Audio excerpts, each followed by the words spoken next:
The views and opinions expressed in this podcast are simply that, opinions. All are presumed innocent until proven otherwise in a court of law. Sensitive topics are discussed. Discretion is advised. I firmly believe someone out there knows something. Someone out there saw something, heard something. We need that person to call us. Has there been any evidence so far that Nancy is still alive, or is it just hope of investigators and the family? There's been no evidence that she's not. Gloves found near Nancy Guthrie's home tested for DNA, and this morning there is no match. So what are investigators' next moves? Plus, could this all be a burglary gone wrong? The Pima County Sheriff speaking out on the many rumors regarding the investigation. And confessed hitman Henry Tenon heading to trial. He withdrew his guilty plea in the Microsoft executive murder trial. So what in the world is this new trial gonna look like now? We'll talk about it. And coming up, we have very emotional testimony from shooting survivors. We'll talk about how that might tip the scales of justice for the father of the alleged school shooter. It's all coming up next for you right here on Opening Statements.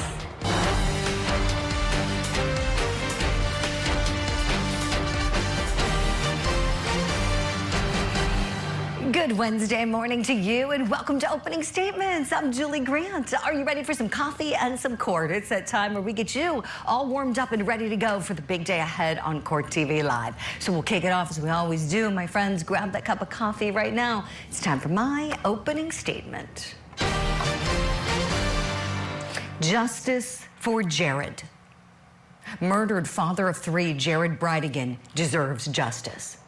This week is the 4-year anniversary of his death. This poor man was set up, he was followed, he was ambushed, and he was murdered.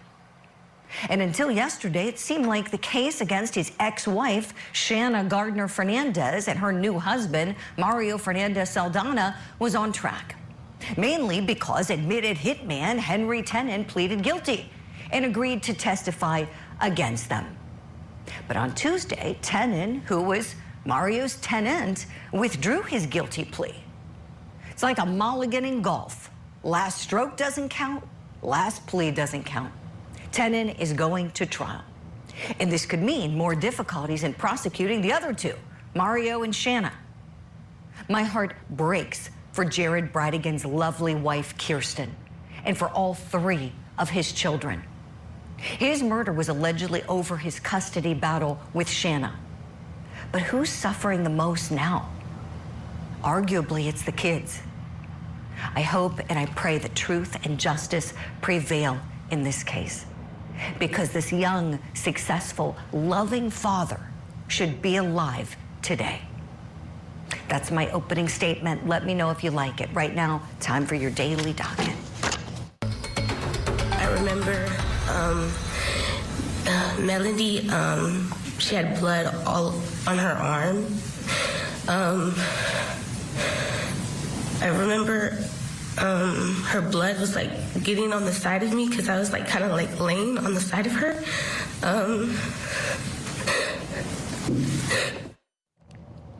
In Georgia, testimony resumes at 8:30 a.m. Eastern in the murder trial for defendant Colin Gray.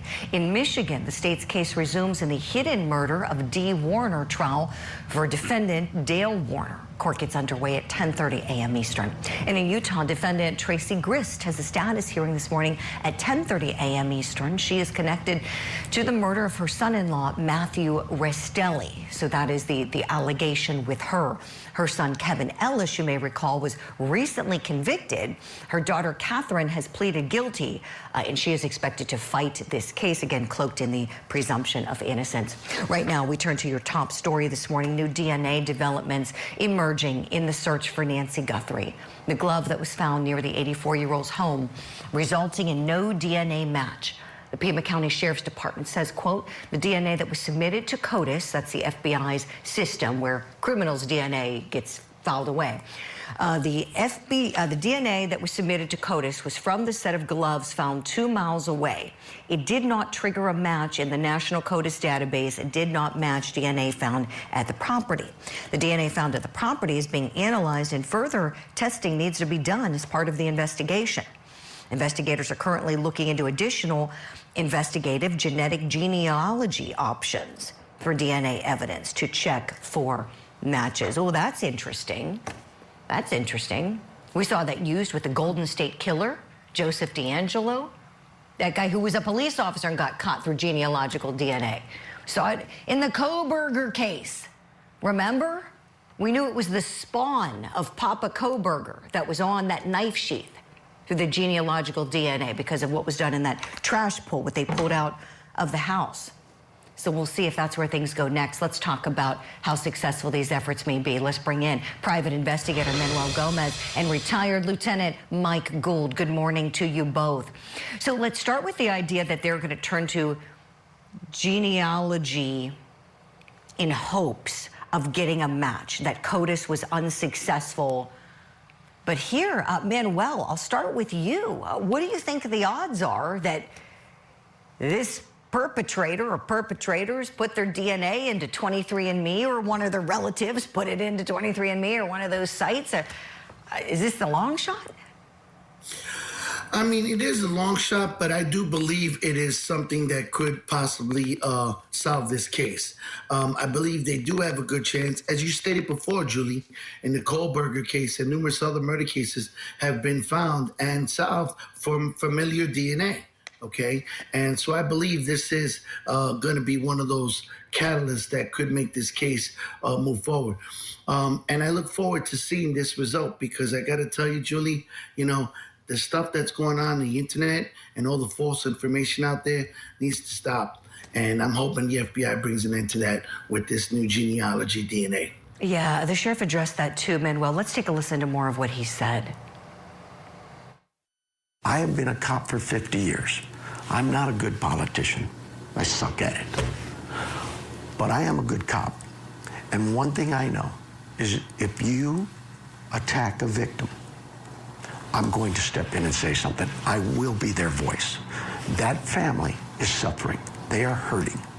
And there is no cause, there is no justification for saying some of the things that were said out there in the media and social media. Just none. And I'm not going to tolerate it.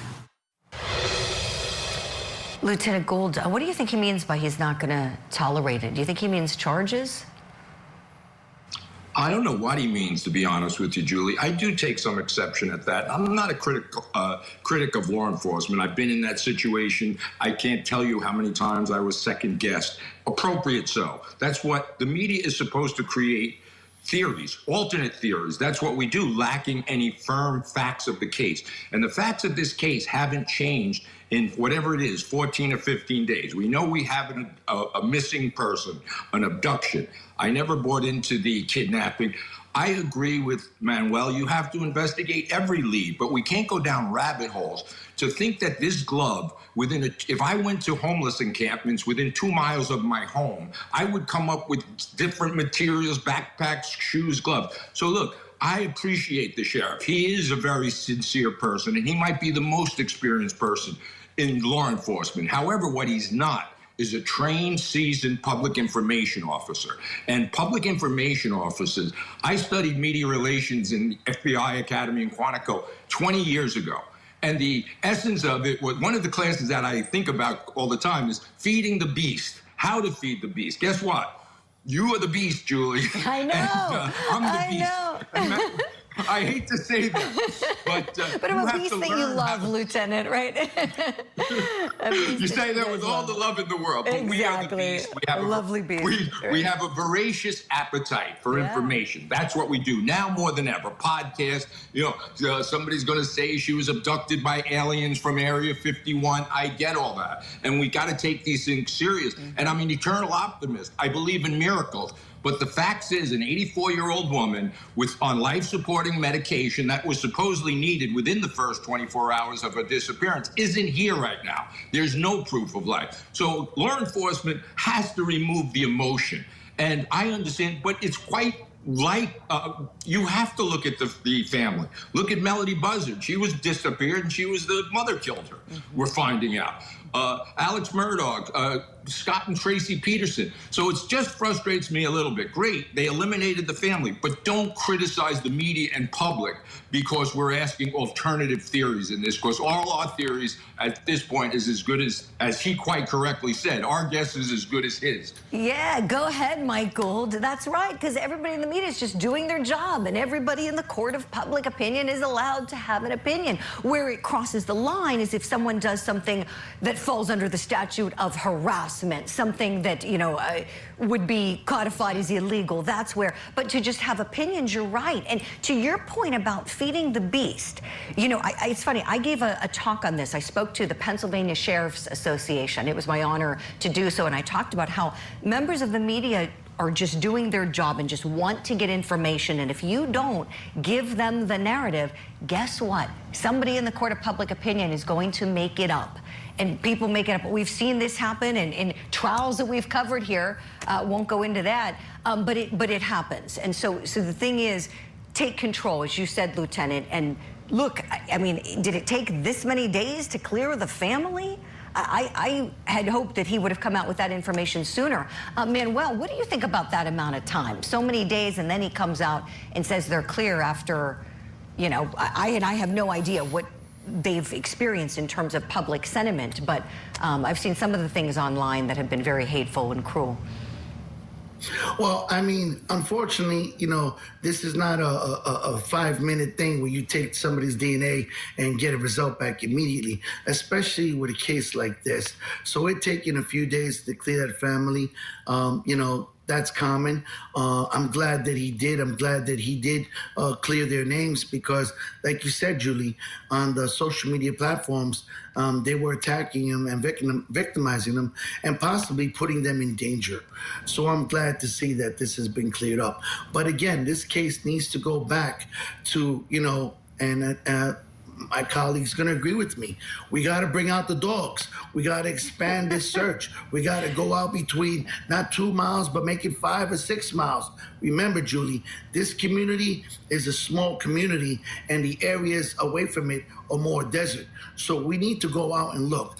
Unfortunately, I don't believe she's alive. I hope she is, but I think we need to get those helicopters, get that Bluetooth back in there, and expand the range of this search area. And one thing I would love to see happen, since now the president's involved, why don't we bring in some of the helicopters from Fort Huachuca to assist this investigation? And that's what I would love to see. Bring in the what? I couldn't hear the last part of what you said, Manuel. The helicopters in from Fort Huachuca. The military base is literally about 25 minutes from our home, and they have this technology that can search and actually search the grounds. Oh my gosh, that's a great idea. Boy, thank you for that. And I smiled because as soon as you said bring in the dogs, I saw Mike Gould smiling over there, our canine guy. We're going to talk more with you both. Stand by, get some more coffee, please. We got to hit a break. When we come back, we'll talk about whether this was all a burglary gone wrong.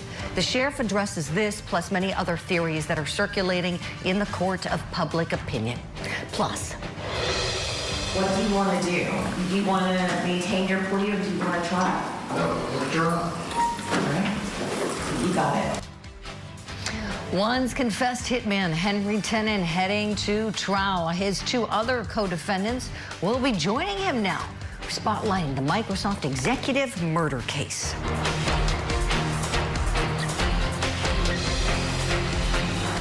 The Court TV podcast will return.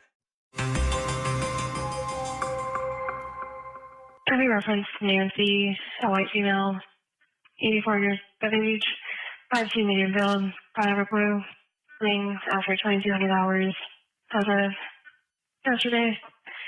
Nancy has high blood pressure, pacemaker, and cardiac issues. We're halfway through week number 3 in the search for Nancy Guthrie. Possible motives behind her abduction continue to trend, including claims of a botched burglary. Officials remaining mostly tight-lipped on key details. But Pima County Sheriff Chris Nanos sat down with our Scripps News affiliate in Phoenix on Tuesday. He had this to say about one of the pressing rumors surrounding Nancy Guthrie's disappearance and her captor's alleged intentions. One of the other rumors that's been going wild, and at least one report of it is this has become a burglary gone wrong investigation. I know you have not mentioned that. You haven't talked about forced entry here. Do you have a theory on how this perp got in the house? Did Nancy open the door for a man in a mask with a gun?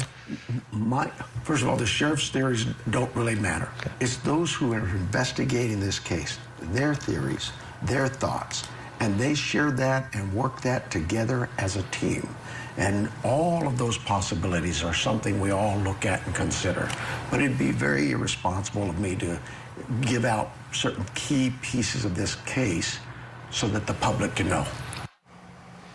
So do you believe the abduction of Nancy Guthrie was a burglary gone wrong?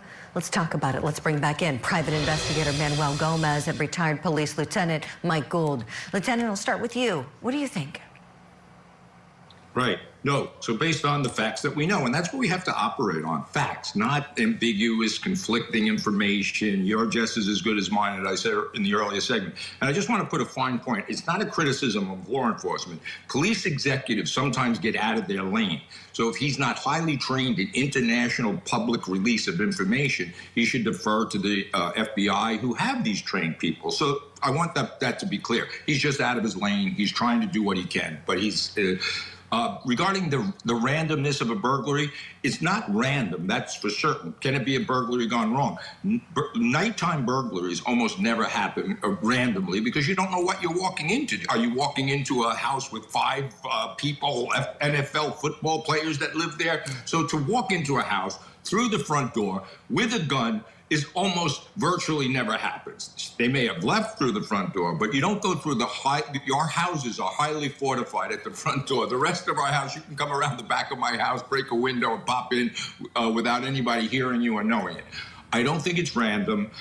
My instincts is there's some emotional relationship to the victim somehow, somewhere, whether it's through Savannah or the mother herself, but it's not definitely not random. It could be a burglary gone wrong, but you don't go in armed with a gun and kidnap somebody. It takes that from a burglary to a capital murder offense when she dies in their custody or in the commission of the crime.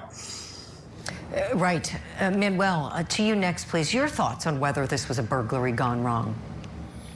Well, I agree with Mike. I don't believe it was a burglary gone wrong, and I can almost prove it to you that it's not. Fact one, there is no evidence of breaking and entry. At this time, it's been 17 days. No one, not the FBI, not the Pima police, anybody has said about a breaking and entry point into this house. If there was, I think they would have said it by now. It's 17 days, Julie. Second, like Mike said, I believe it's personal, okay?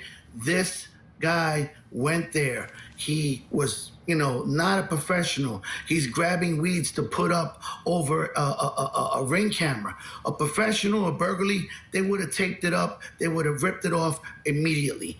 This guy knew these people. There's no doubt in my mind.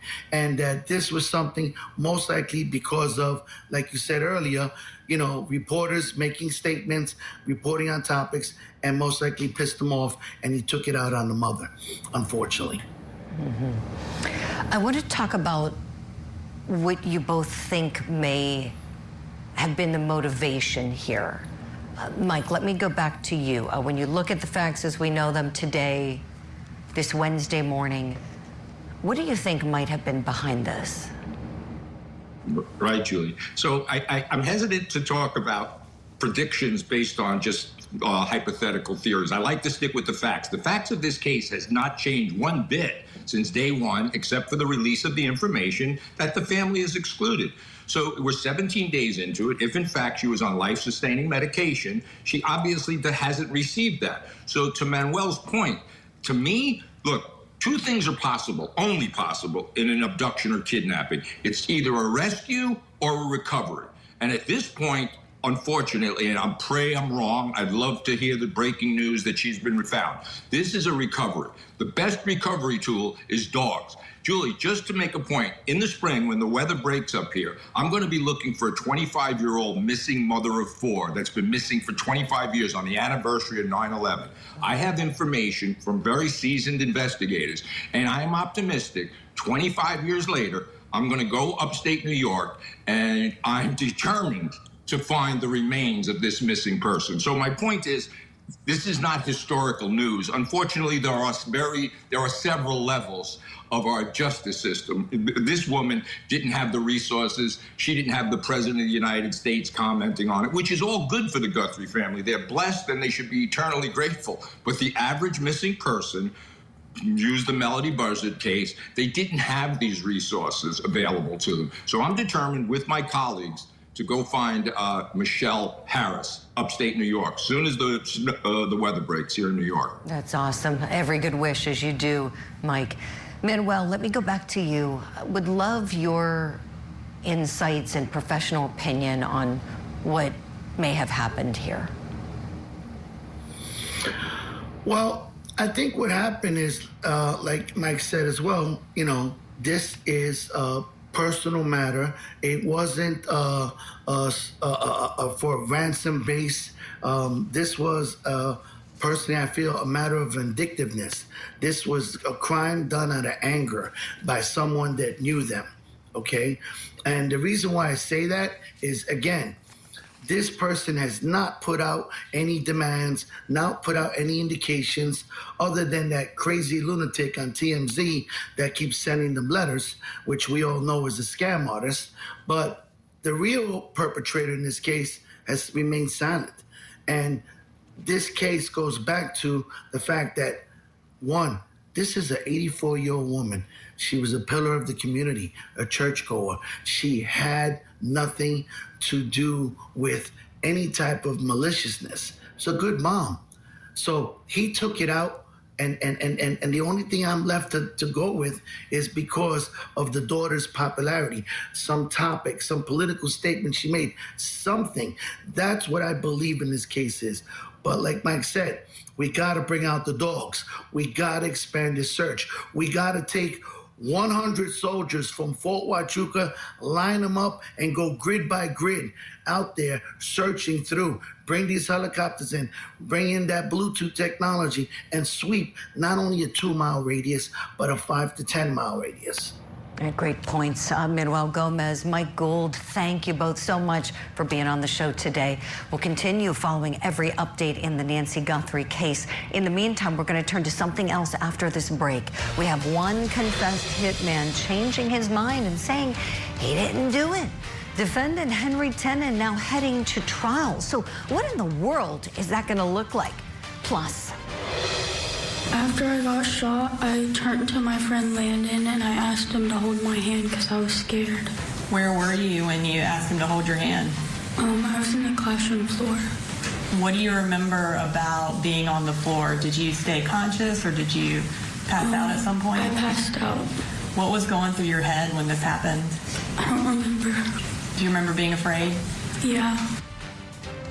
emotional testimony from school shooting survivors in the murder trial for father Colin Gray. His son Colt Gray is the one you just saw get on that bus there with a semi-automatic rifle wrapped in cardboard. Apparently no one noticed this, and a massacre happened. We're breaking down the emotional testimony coming up on Opening Statements. Now, back to the Court TV podcast. Henry Tenon pled guilty to murdering Jared Brightigan. Henry Tenon has admitted that he, in fact, was the shooter. Welcome back. In our spotlight this morning, the once admitted hitman in the murder of Microsoft executive Joseph Brightigan got his wish, and now he's headed to trial. Henry Tenon confessed to killing Brightigan back in 2022 and agreed to testify against his two co-defendants, Brightigan's ex-wife, Shanna Gardner Fernandez, and her now estranged husband, Mario Fernandez Saldana. But Tenon went to court Tuesday and asked to withdraw his guilty plea and proceed to trial. There was an agreement that was reached by you in the state of Florida in this case, correct? Yes. All right. And then your case, ever since I met you, has been kind of tracking along. And then on Friday, there was a motion filed indicating that you no longer want to enter a plea of guilty. Correct.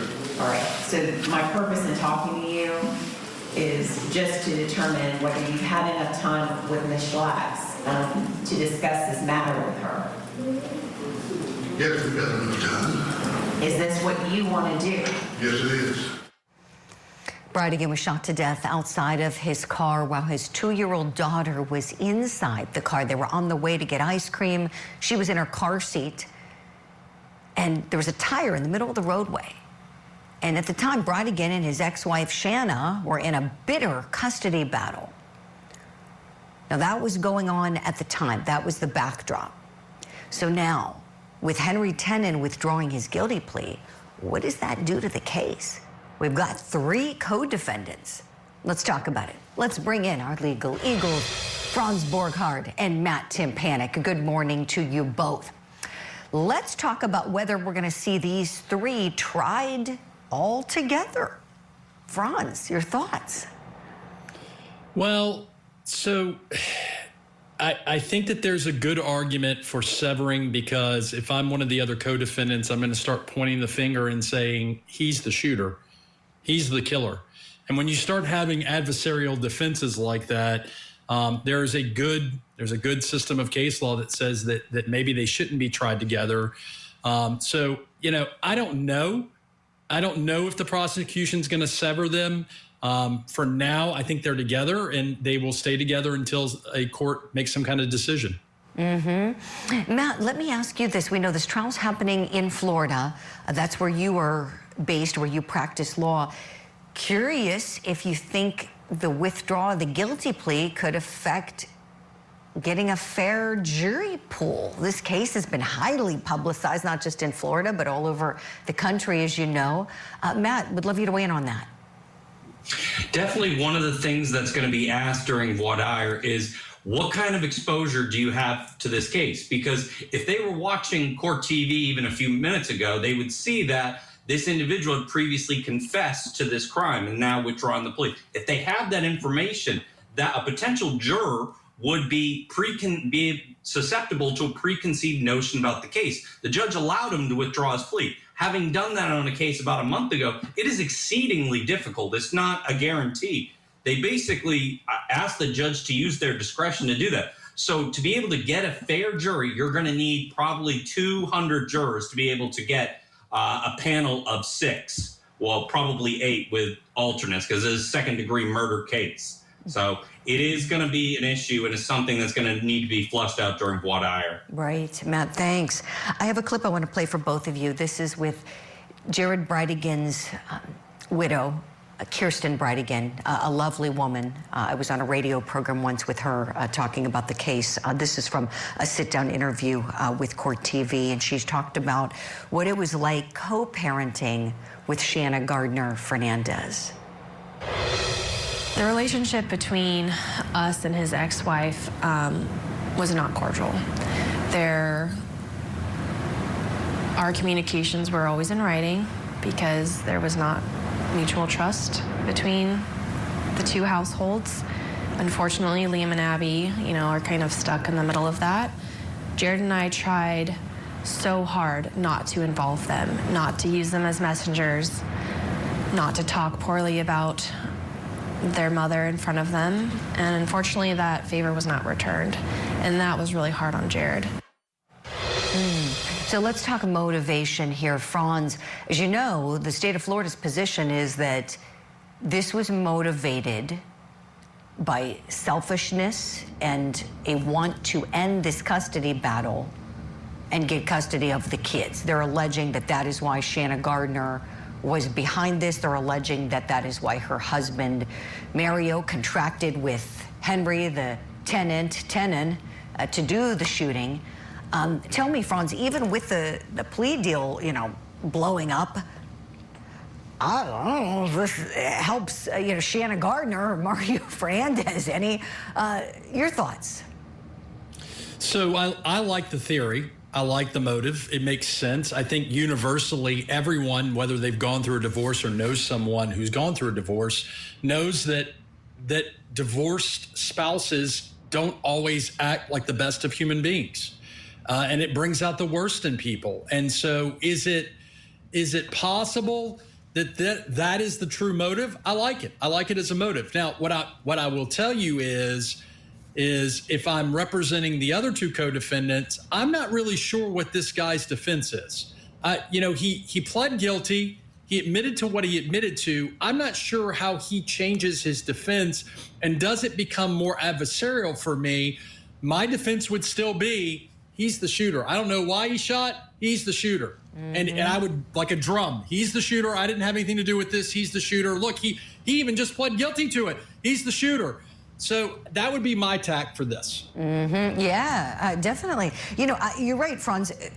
What does he think he's going to get out of this? His deal was 15 to life for doing a murder, at least 15, maybe life, but there's that possibility, of a lesser sentence. Matt Timpanic, tell me, might prosecutors still try to sweeten this up, or do you think that ship has sailed? At some point, you have to be like, well, this is the bottom. 15 years for a murder to hire is as low as a human being could go. At any point lower, it almost becomes insulting to be like, this person executed the victim in cold blood and we're going to give him manslaughter? No. 15 years is as good as they're going to get. Looking at this situation, if you're the prosecutors, you got to have more.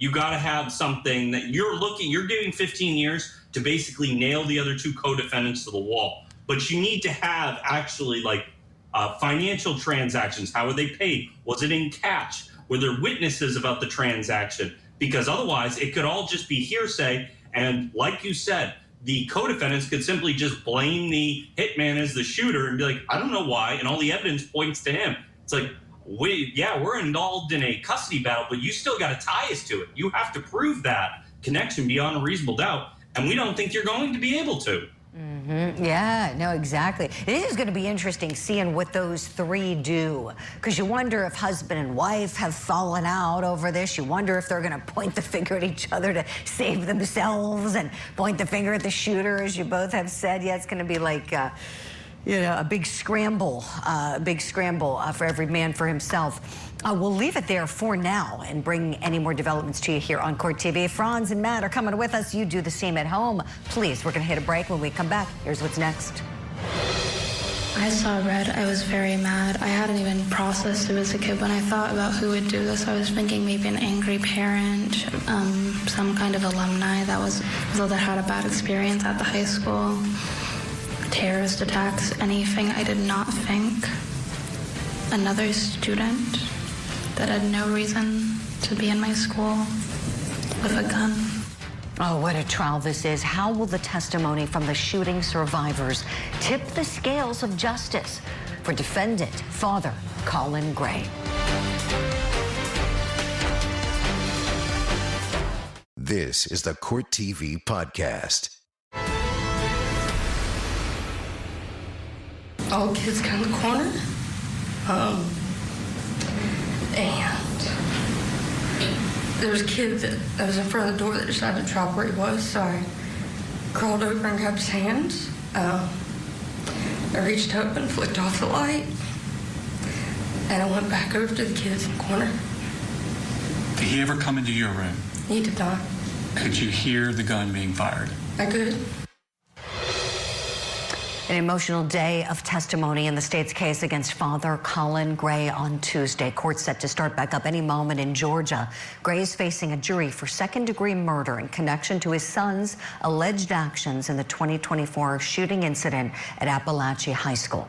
On day two, prosecutors took the jury back to that awful day, with survivors describing the moments that Colt Gray walked into that school, they say, armed with a semi-automatic rifle gifted to him by his dad.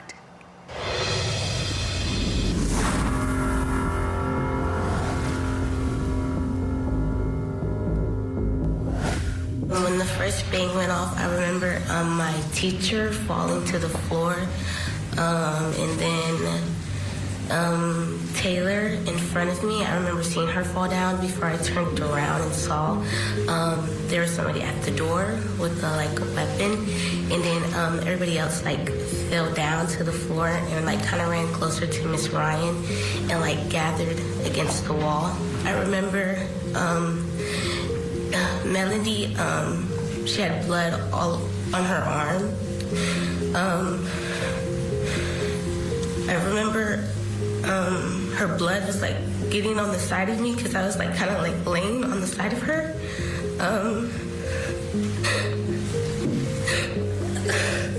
And take your time, Nautica. I remember my teacher telling me to stay awake because I was really, really tired and I couldn't keep my body up. I remember Natalie laying on the floor saying that she was hit and crying with a big puddle of blood. And I remember just really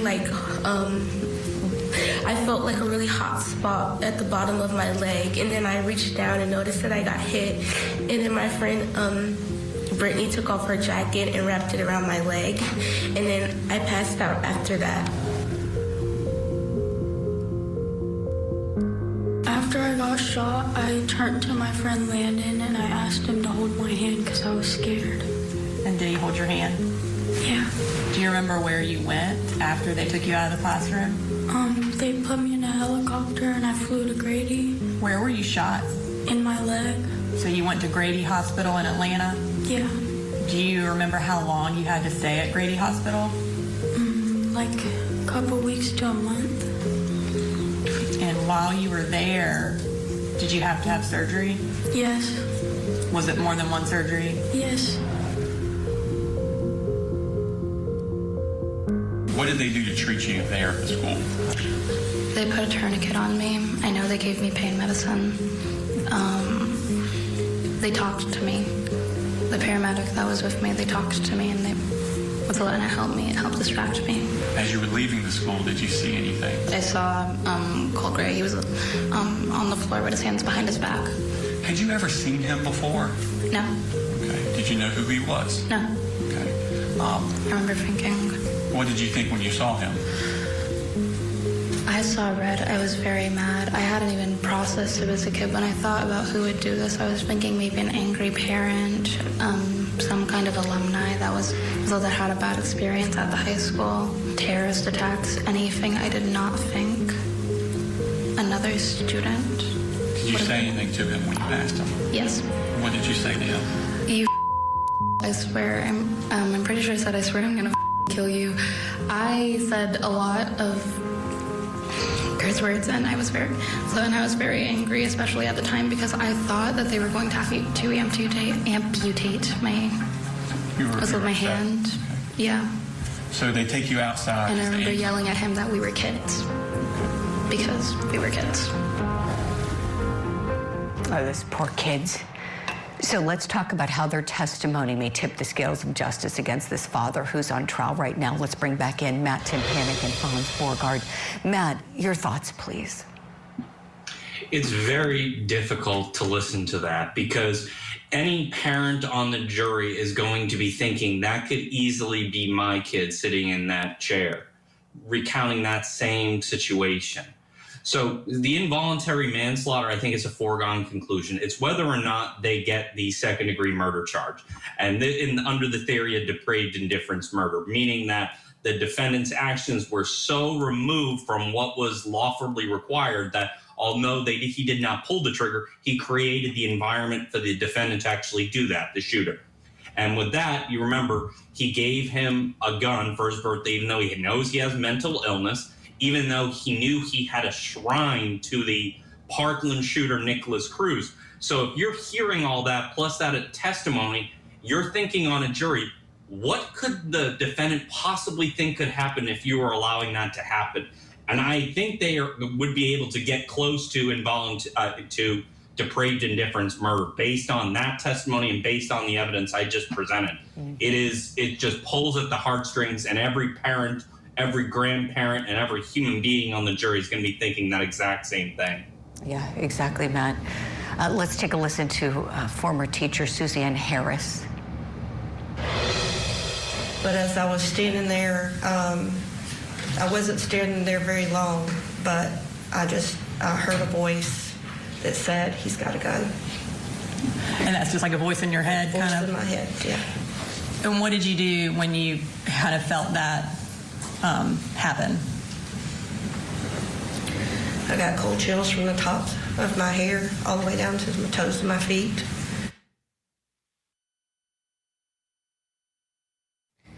Survivors, Franz, how's this going to tip the scales for the jury in your view? So Matt's dead right on the law.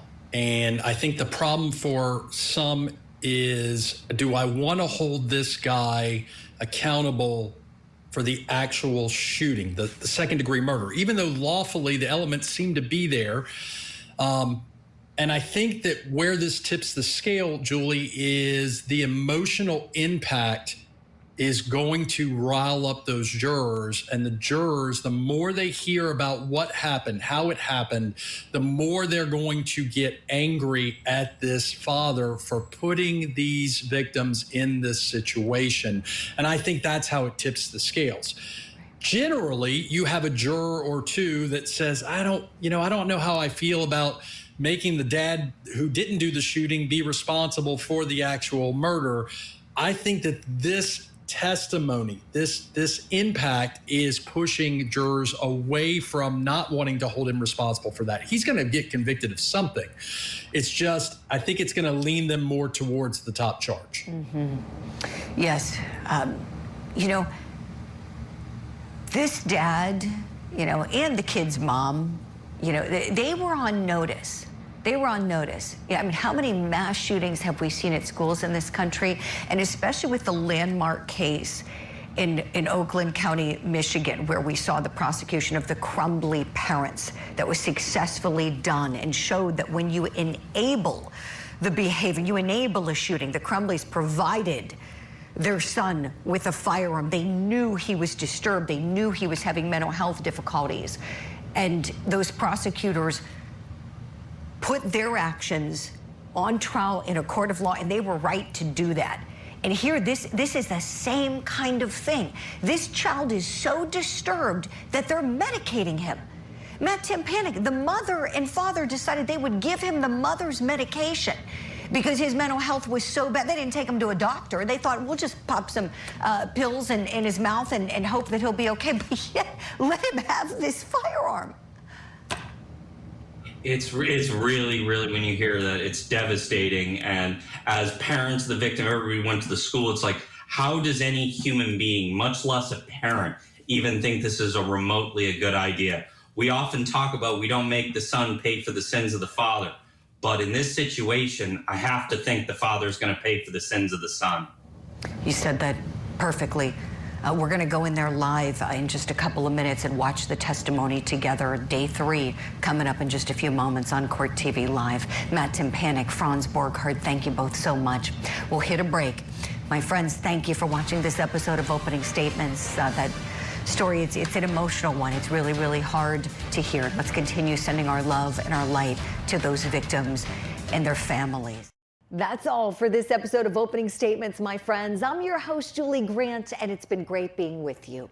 On this show, I am calling out any pants on fire moments in our big trials and true crime stories, and I want you to come along with me. Opening Statements is live every weekday morning at 8 a.m. Eastern on Court TV. Thank you for downloading this episode. Please subscribe, leave a review, and share it with your friends. You can watch past shows anytime you like on CourtTV.com.